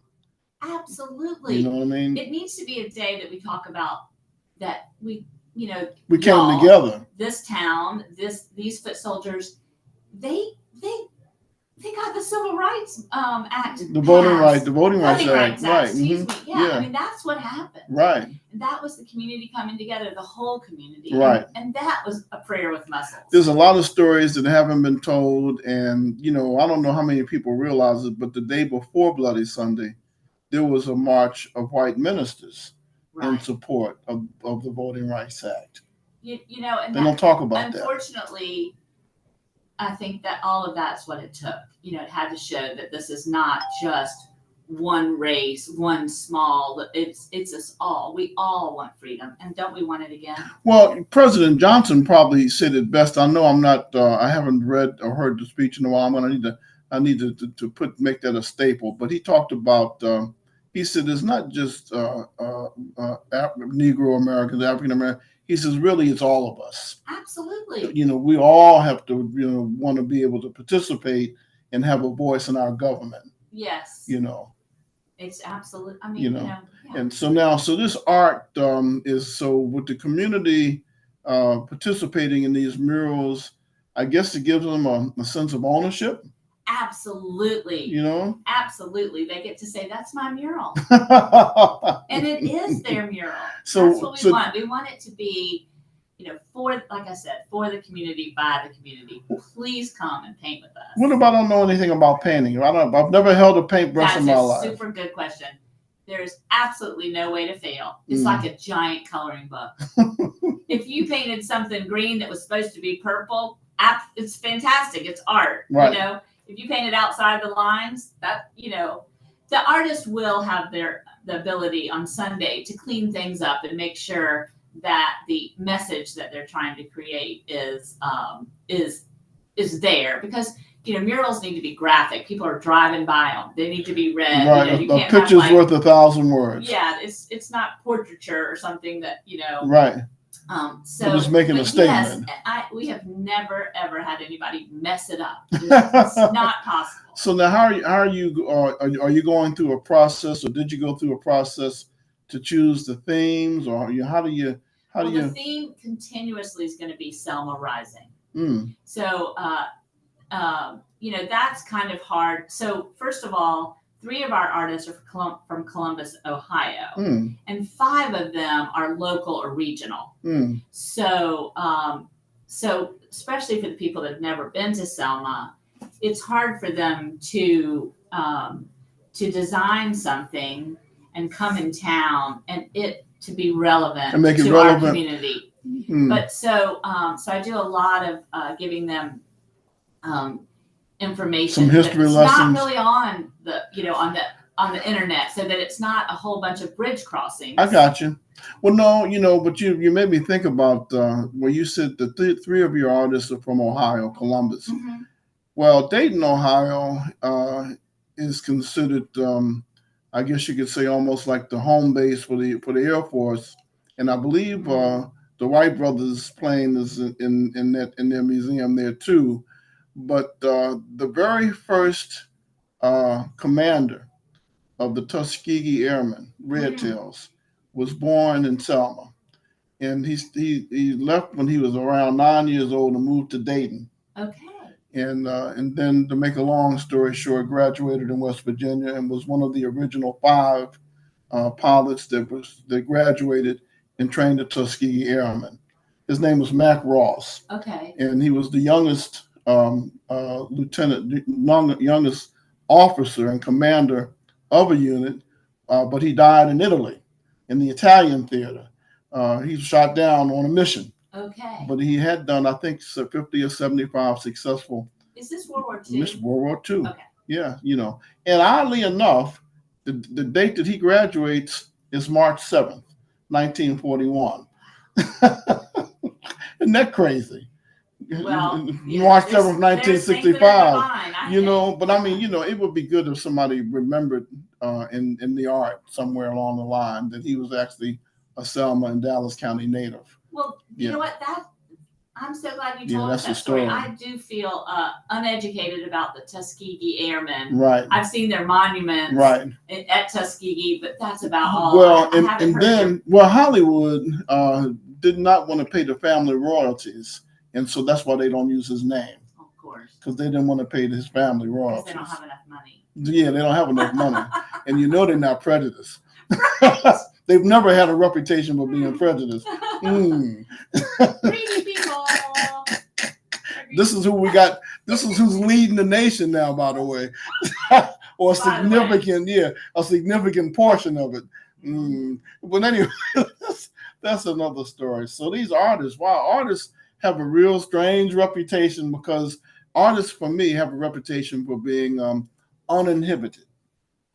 You're free. Artists are free. Well, it's their job. It's their job to be uninhibited. And we'd love to spark that in us all. You know, I tell you, you know, like that mural with Queen Selma on Franklin. Those police officers that stayed all day, they were like, "This is so much fun." I mean, I don't think we get enough opportunities to have fun. To paint. It is an incredible We're on our experience. we're on our telephones, or we're on our laptops, or our desktops, or TV. And you know, and if we all had art in school, which we don't very much, you had 20 minutes to paint. Right. And you couldn't get messy. That is not painting. If you're not covered in paint, you haven't been painting. At least if you're painting with me. So in other words, when people come tomorrow to participate, come prepared to get dirty. That's a very good suggestion. Yes. So it's from 9 to 5. It's totally free, and we have aprons. But you know, come uninhibited and wear a T-shirt that you don't care if gets paint on. Will look better with paint on it. I was about to say, maybe something that would be a keepsake, huh? Yeah. You know, to remember the event by. You could even paint on it on purpose. But you know, speaking of painting with kids, I do want to tell you that we're going to all the artists right after I leave you are going over to Keith High School, and we're going to do a community art project with every single kid. In their whole school. It's actually from 6 to 12. So they have 200 kids at Keith, and we're doing poetry with Cindy Owens helping kids create their own poems, which are fantastic. And so it's going to be the inspiration of art for the whole school. So the 12 poets will tell their poems, and then the whole high school will be able to paint on a piece of canvas inspired by the poems. So there's, you know, these 12 artist stars at Keith, and then everybody gets to be a star. Wow, that sounds wonderful. It'll be messy. Yeah. Well, sometimes it's fun. Sometimes it's fun to get messy, you know, and to have the time to get messy, you know. And yeah, well, we told them to wear, you know, T-shirts that they don't love, but I've got plenty of aprons. So now, your husband, where is he from? He is originally from Birmingham. He's from Birmingham. Yeah, he was born in Orlando, but he's lived in Birmingham since he was about 3. Wow. Maybe 8. I can't remember. You know, there's a mural in Birmingham that I see a lot of times when I go to Birmingham. I believe it's on the side of the library. Are you familiar? You know, downtown. You know, it has all of the different industries, icons, civil rights icons, and I'm local. not familiar. It's a local history mural. It's a wonderful mural that really, the real underlying theme is humanity. That's right. Well, you know, there's all different kinds of murals. There's murals that welcome people to towns, and there's murals that are homage to people, and then there's, you know, of course, art murals. But inside City Hall is some really fantastic Art Deco murals that have to do with probably 64, 63. The iron. Yeah. The iron. Oh, the iron. Yeah. I think it's industrial. Oh yeah. But I think they even have Vulcan and all that. Yeah. Yeah. I'm kind of shouldn't be talking about facts because it's been a little while since I've been. That's all right. This is Viewpoint. We don't do facts. Okay, good. I think there's a mural about the iron industry. No, that's an interesting story in Birmingham. But you know, I really like murals to tell stories, right? And to be really art. You know, just pure art. I don't want it to say "Welcome to Orville." No, I got want you. It to be something really welcome to tell people who Orville is. You know, I tell you what, one of the most wasted buildings that I see in Selma is when you come across the bridge and you look to your right, and that whole wall is blank. Now, you and I can agree on that, and I do think that needs to be a mural. That's a wonderful location. That tells history from Civil War to Civil Rights, but in a completely artistic way. Right. I think there needs to be a really professional, well-known artist that will do something like that and really make it happen, huh? Right. It needs to be done right. It needs to be done, and it's something that could last, for centuries. But you know, there are towns and cities all over the world that were transformed by murals. Mm. And Philadelphia is one of the most famous ones. They have over 200 murals. Mm. And that's my husband's goal, for there to be 100 murals in Selma. Selma. Mm. I don't think I'm going to make it. Well, let me tell you this. I remember I worked with a group, and when you mentioned Afriye, when I was in Philadelphia, because I believe Afriye is a Yoruba priestess. And Yoruba is really one of the oldest religions in the world, African religion. But they were pagan. They were practicing a lot of idol worship and seasonal. They worshiped the harvest. They had the god of harvest and on and on and on. Right. But anyway, I was the executive director and PR person for an organization called the Ile Ife Center for the Arts and Humanities. And the artistic director was a guy by the name of Arthur Hall. Okay. He started the first African dance troupe in America. Where was this? This was in Philadelphia. Okay. And he really started it in 1957. And eventually he became one of the world's premier African American dance. Him and Alvin Ailey. Yeah. And Arthur Mitchell, they were classmates. Okay. And they were taught, I don't know if you're familiar with Catherine Dunham or not. Catherine Dunham was the premier African-American artistic dance director, but she was an anthropologist. Okay. So she combined anthropology and art. She taught Marlon Brando. He learned dance from her, like in acting. A lot of people don't make these connections, right? But so he started an organization in the 60s. There was a group called, not Hope for the Cities, but I've forgotten the name of the group. It was all over the United States, and they found that they were able to take gang members and graffiti writers and turn them into artists. Exactly. A lot of the gang members became drummers, and the guys that were doing graffiti, they transformed them into painters, and they started doing murals. If you see them value, all of that, and that's what we need. And so absolutely. Every time I see a freight train come through, right. I actually enjoy the graffiti on freight trains. Don't tell anybody. But but they'll tell you they don't have an outlet. If you have to paint on a caboose or on a train, so that tells somebody's missing the mark. With all these so-called solutions to reach young people and to reach folks with so-called mental issues. Right. Well, why can't you reach out and find these guys with all this talent and help channel that energy into something positive? Or do you care? Well, I think people do care, but I think that it is, for some reason, art is considered extracurriculaire, and it is not. It is what makes people smart. Creative thinking is what we need. It's part of critical thinking.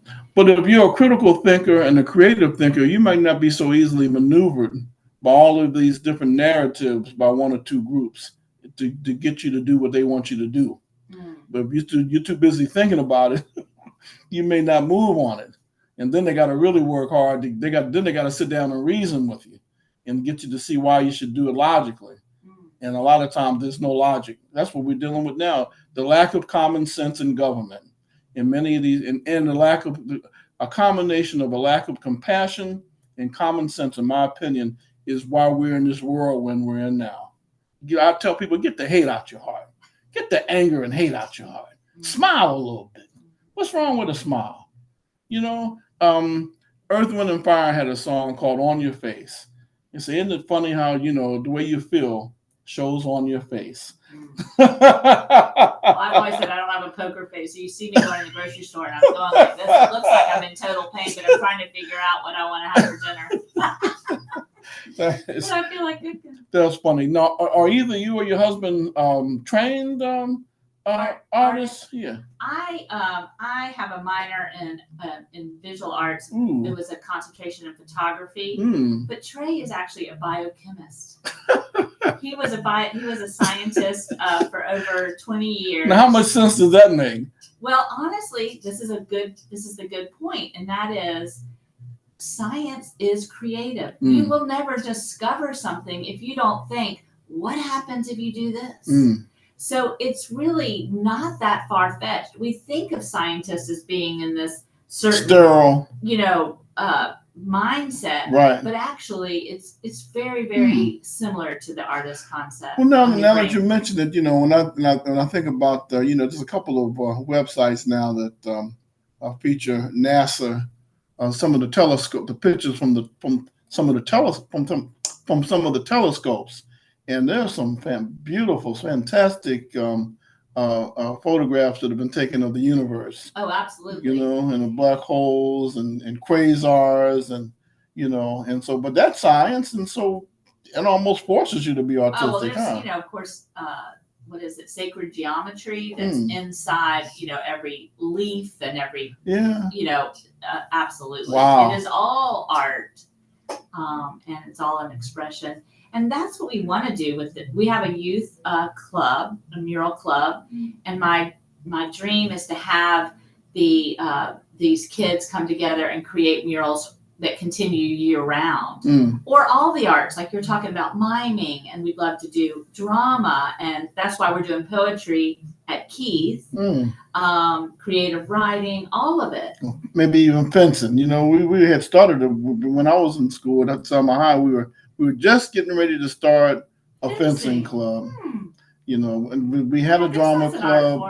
Oh yeah. Well, actually, as I was about to say, there's a very close relationship between fencing and pantomime, because number one, you have to be flexible, right? And and you have to, and then there's even pantomime. There's technique, to physical. It's movement, exercise, and movement.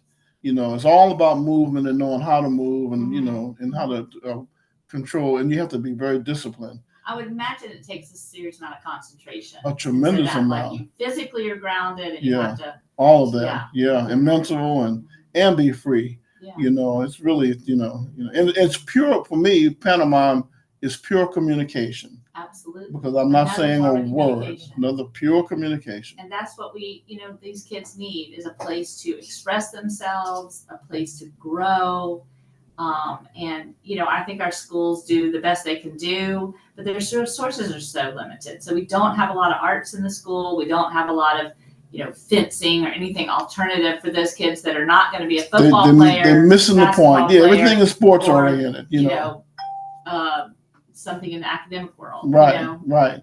Well, I remember as I talk about the drama club, we competed, and I won a few awards, state and regional. One of the competitions was in Memphis, Tennessee, and it was at a school that was an experimental high school. It had no windows, and it had an aquarium, a planetarium, and they even had a radio station. So what was the philosophy of no windows? Like keeping your sight stay inside? Focused, right? And they had other things going, because I was one of those people that I would daydream if I was looking out the window. Because you don't, in other words, you're not teaching me anything. What you're offering, I'm way beyond. And so as a result of it, I've lost interest because you haven't been able to hold me. You know what I mean? You're not teaching me anything interesting or anything that I can use. And there's a lot of folks that happens to, because the instruction is not effective. And so, you say, I think about that in the African American community, and I'm sure in the white community too. At some point, many of the schools started in the basement of a church, or if we go to Oklahoma, there still stands a one-room schoolhouse. I think they may have had one window.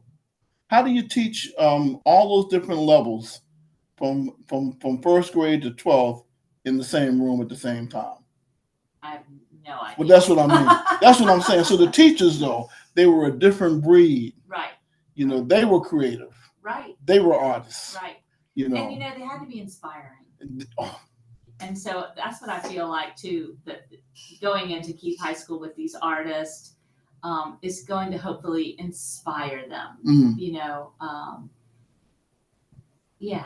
Well, and exposure is really important to be Exposure, exposed, you know. experience. Yeah, you know. And so it's a real gift, these You eight know. artists that'll be here spreading their Oh, no, gifts. no doubt, you know. We pay them a small stipend. It's nowhere near. Just enough to survive while they're here, Yeah, huh? you know, and we ask a lot of them. Come in for the weekend, paint with 200 kids on Friday, and paint with 200 people on Saturday. That's an awful lot to ask. Clean it all up and get on your airplane. Yeah, it's a lot to ask. You know. But it's a whirlwind weekend. But you know, in many ways, people that live in rural America are really super blessed and don't know it. You know, the rural lifestyle and small, I prefer it now I prefer a small setting. You know, when I was in New York and all them other big cities, I did quite well. Mm-hmm. I was almost, I hate to admit it, a predator. I don't know what that means. Well, what it means is they didn't necessarily want to see me coming. And I was enjoying it. Okay. You know, and so I was just I was a natural animal. I'm a natural animal for the asphalt jungle. Oh. But I've always had a love for Selma and a love for the South and a love for a rural Did setting. You grow up here? Part of my life I did. Yes, but thankfully, you know, and that's why I choose. Yeah. I've been both. I've done both. You know what I mean? You know. And I do think that even our young people, you know, we talk about our population leaving. You know, this is just my opinion. I haven't raised children here, but you kind of want everybody to go and spread their wings, right? You know, and experience some things. Experience all that. I lived everywhere too, right? And this is definitely the smallest town I've ever lived in, and I kind of like it. I love that I can run my errands in 30 minutes, go all the way around this town, do everything. Don't have to do it with the traffic. Although on Selma, you better watch some of these drivers. I'm probably one of those you need to watch. Oh, big city driver, you. I don't think I'm probably too fast too. Yeah. Well, all of it. So who do you want to come tomorrow? What are you hoping will happen? And what do you do after tomorrow? Well, let's start with what I want you to do tomorrow. Okay. I want everyone to come out to the Mural Festival. It is 9 to 5, the Selma Rising Mural Festival on Phoenix Park at 1207 Water Avenue, across the street from the St. James Hotel. And just come for 30 minutes. You do not have to come for 8 hours or anything like that. In 30 minutes to an hour, you can have a real meaningful experience. And I bet you'll stay longer. But it's not a huge all-day commitment. We have, we'll have drinks and snacks, but there'll also be a food truck. Hold your thought. Let me take this quick break and get this door. Somebody's trying to get in. We'll be right back. Okay.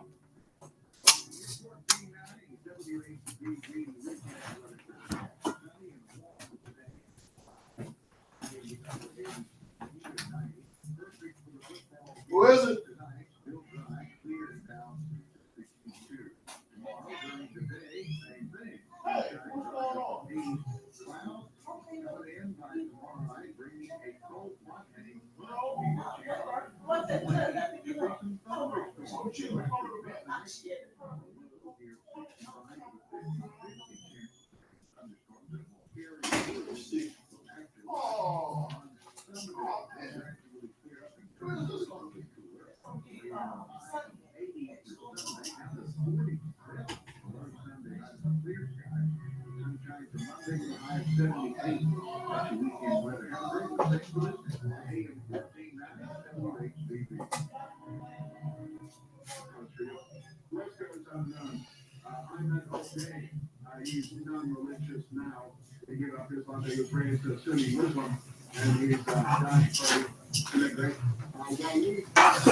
This is an unscheduled visit, and it's about a mural. How about that? This is the mural for the Boytons. It's going to be. We're part of that too. Are you? Yes. Oh, well, good. Well, we'll just get them to. I'm not. Okay. Okay. You want to just do that? We'll just close out and I'll just tell the last details. Sure. Why not? Why not? And then, but yeah, that's one of our artists. Oh, good. And they contacted us, and so we made that happen. That's a August project. Well, good. Is it Jamie? Yeah, it's Councilwoman Thomas. Yeah. And okay, well, see the artist, that's us. Oh, okay, well, good. All right, we're going to go ahead and. That'll be the what's next answer. This is what's next, huh? So, all right, we're going to wrap this segment up and go ahead and tell us what's happening tomorrow and who you want and what you want to happen. Okay, so 2 seconds.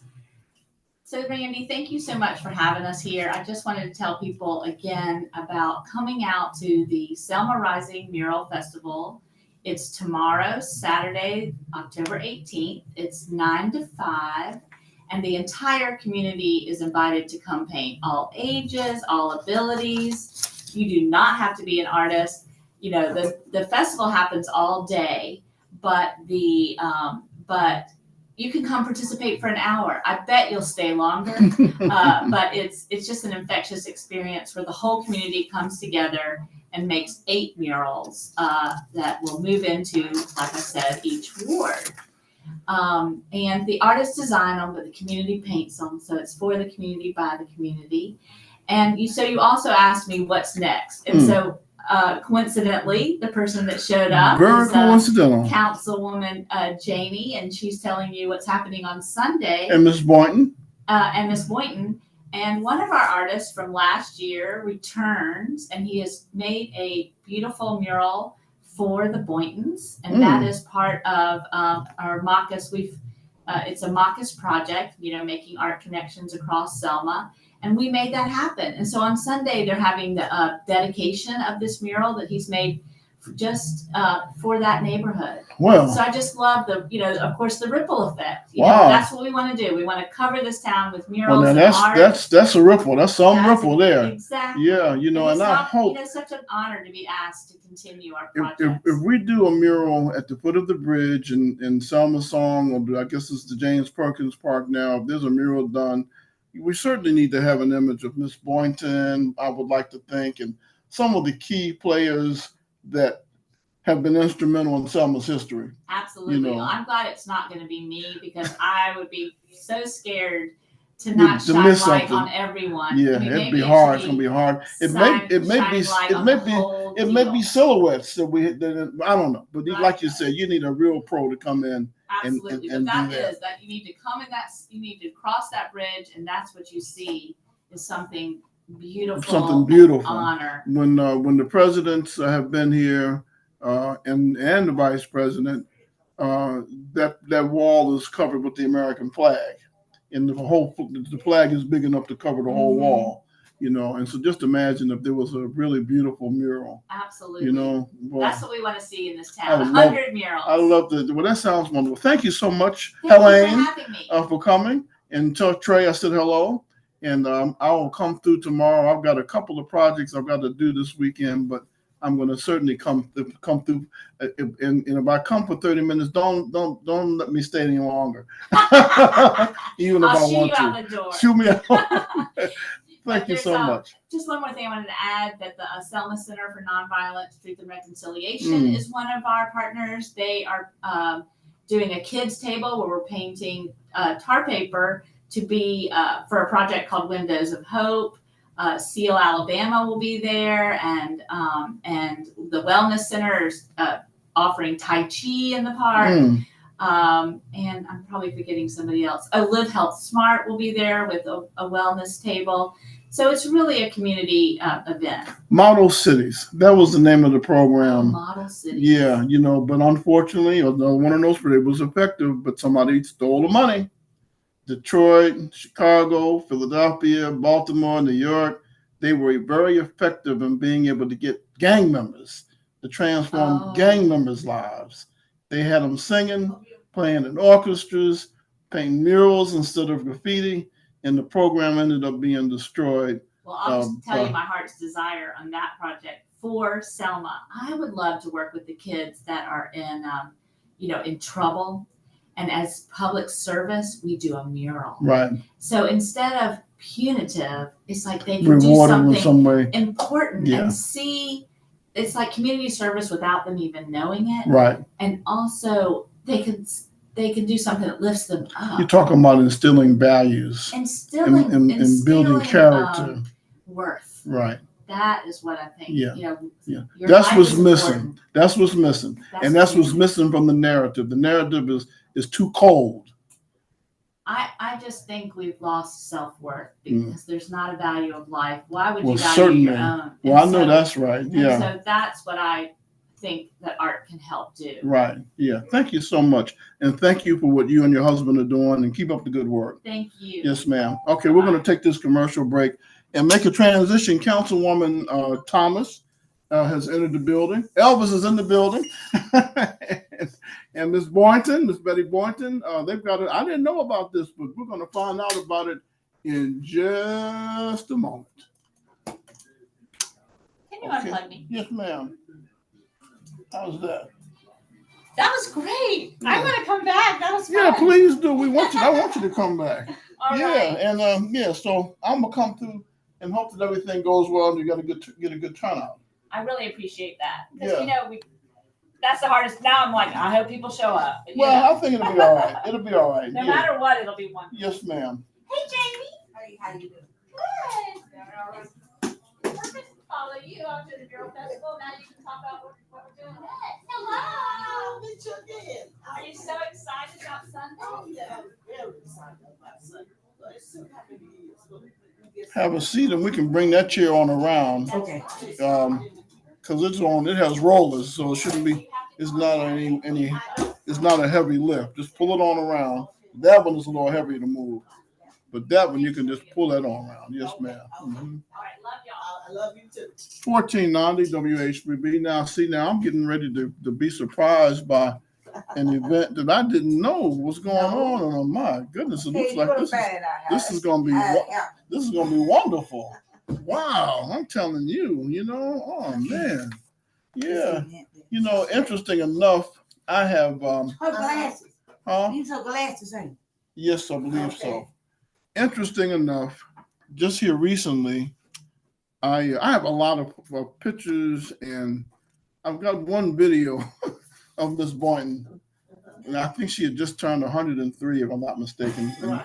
Talking about some things at the St. James Hotel, and she was telling a little bit of her life story, and I still think about her very fondly. Right. She was really a wonderful, beautiful spirit, and I told a couple of weeks ago I was talking about how some of these young women need to study people like Miss Boynton. Right. And well, I don't want to get you into any politics, but some of these national black politicians and female politicians act like they don't know what the word class means. Right. Miss Boynton was graceful. Right. And I think I had one caller say, "Oh, well, that's old time stuff, and women ain't like that no more." See, that's the problem.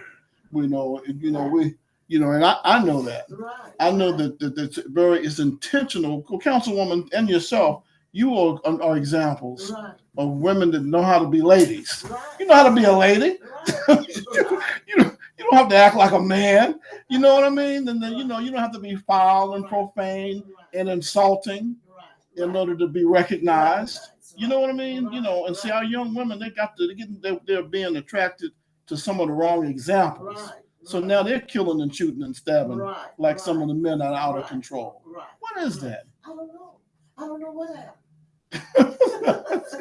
So anyway, but I got off subject a little bit. We have been joined by two of my favorite females, two of my favorite people, because I do like what you guys do. And it looks like you got something that I didn't know about. What y'all doing? What's happening? What's gonna happen? First of all, I would say good morning to the citizens of Selma, and also to the radio land listeners. This is something that has been was asked of me.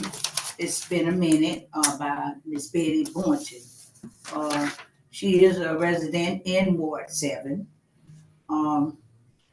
She came to me. I live on Paula Street in the area where I grew up under the resident of Boynton family, maybe Boynton.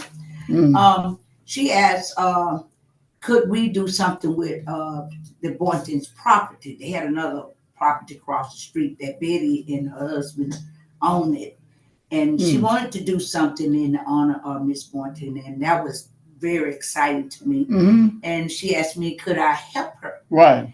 And I never turn anybody down, you know, if it's something benefit our community in the city of Selma, especially for such a great woman. Right. That, you couldn't be there. Being known.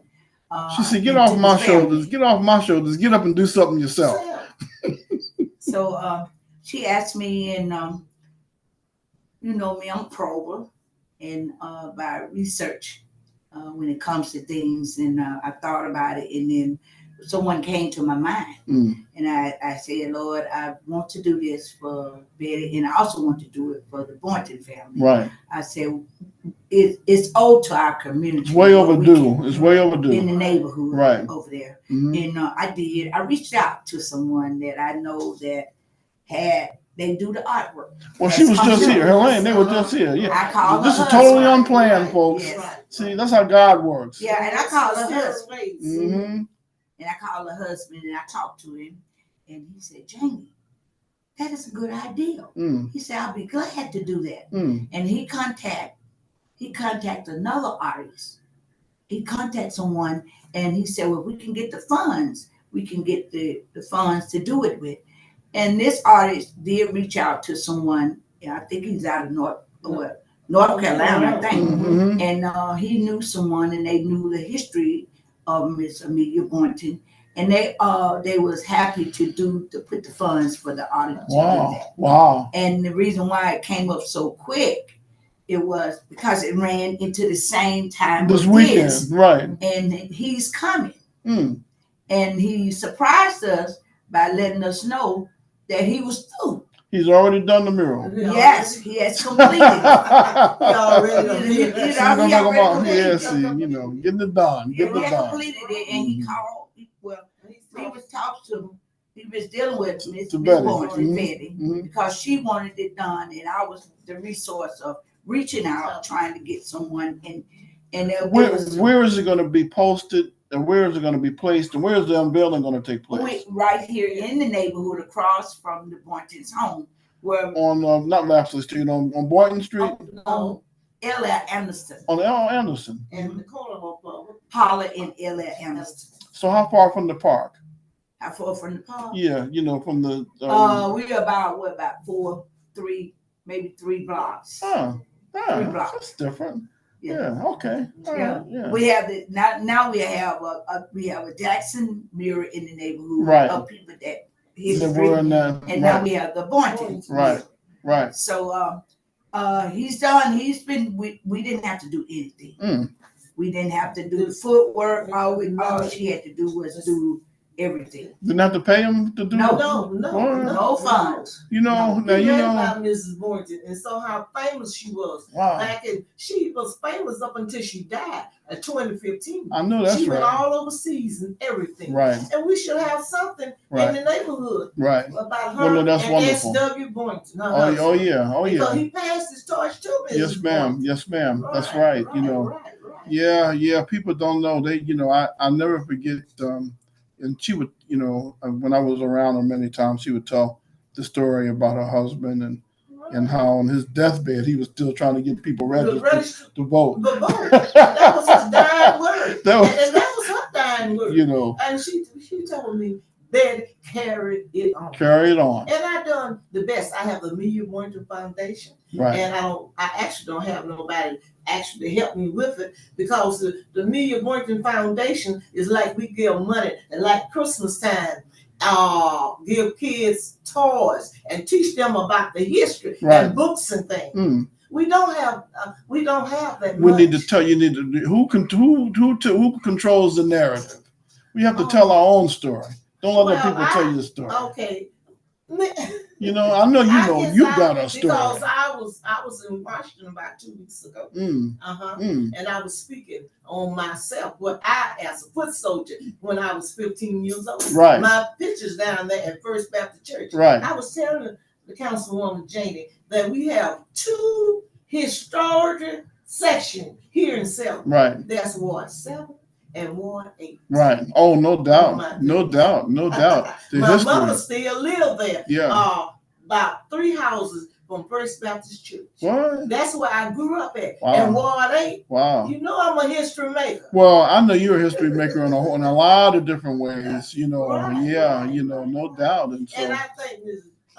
Councilwoman James so much for helping me. right. She helped everybody in her ward. Right. I said, slow down, Miss Janie. Well, you That's know, what I tell her now, all the time. as much as I like the person that ran against you, Councilwoman, Mhm. there are times when if an elected official is in an office and doing their job, why even challenge them if they're doing what they're supposed to do? That's right. You challenge some of these knuckleheads that only there to get a paycheck, Right. who don't care about the community. Right. You know, and so we've got some real issues in our community. We tend to get blindsided and mesmerized by the wrong folk. Right. That's why con men are successful. Right. They come in and run a con job, and you don't get anything done. This is wonderful. This And mural. yeah, and You want to hold it up a little bit? I'm going to put it in front of the camera so they can see. Yeah, right. That's perfect. Yeah. and Oh man, that's a wonderful picture of her also. yes, and also he the artist never met me, never met her, and he was keeping us informed. And you know, we were just keeping it a secret. We did not know that it was going to be happening so quick. Wow. We've been working on it for a couple of months. Oh. You know, and I told This is excellent. Yes. And yeah, 2:00.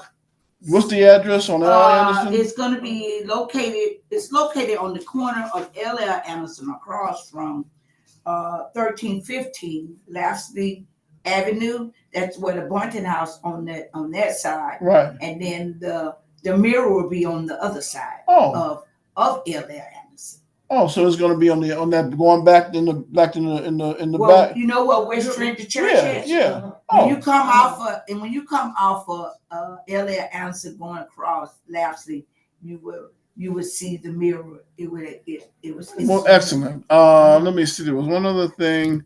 The book. Whatever happened with the book? The book about Bruce. Bruce, we had never. It still hadn't done. Oh, I was still waiting for that. You know, because he did a lot of it. Wasn't basically done, but it's got to be published. Okay. I think okay, that call is gone. We've got. We're under 4 minutes. Well, I just wanted to get that, you know, out to everybody. Because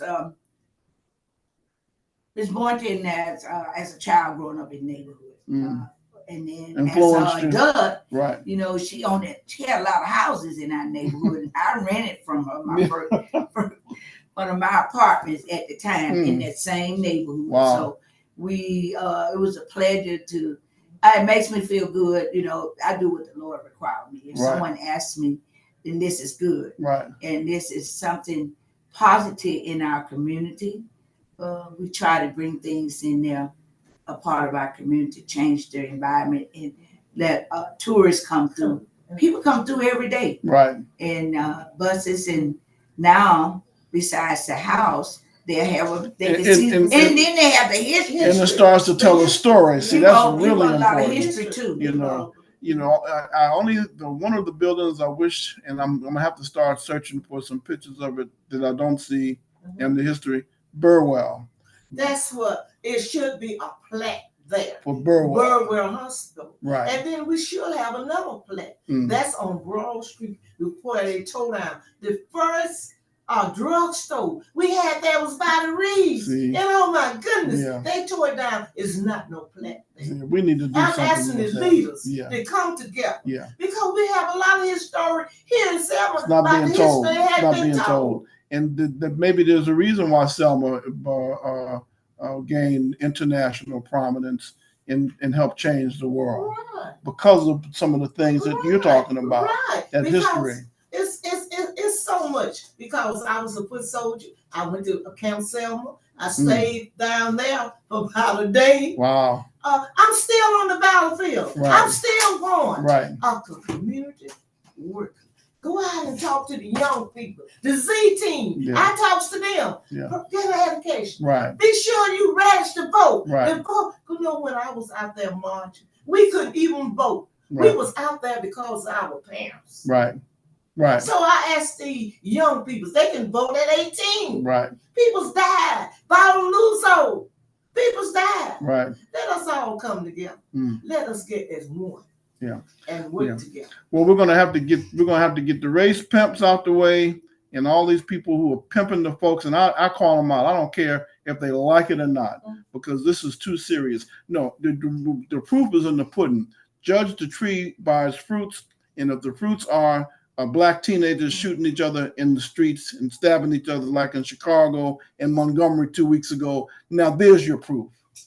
There's your answer for that kind of leadership and what it leads to.